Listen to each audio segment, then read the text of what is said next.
Hi, this is Kelly from paperbeadrollers.com, and today I'm going to show you a new type of paper bead I created called the Buco bead. But before I go any further, if you're new here and you would like to keep up with paper bead rolling techniques and jewelry making tutorials, make sure you hit the subscribe button down below so you don't miss anything.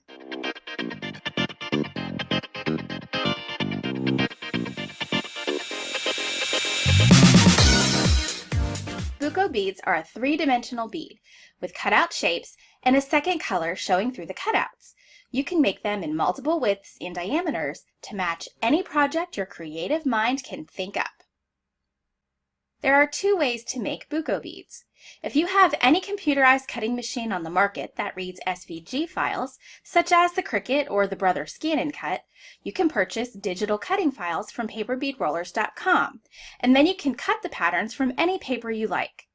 Or you can purchase pre-cut paper kits that come to you ready to roll. Buco beads are made up of two parts. The core of the bead is a simple rectangular strip that creates a tube bead. The second strip has the pattern cut into it, and it covers the core bead so that the color of the core bead shows right through the cutout strips.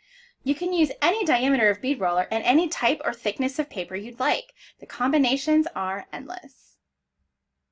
You get to choose what you want to see next. If you'd like to see how to use the digital cutting files to cut your own Buco beads with the Brother ScanNCut machine, click the video on the left.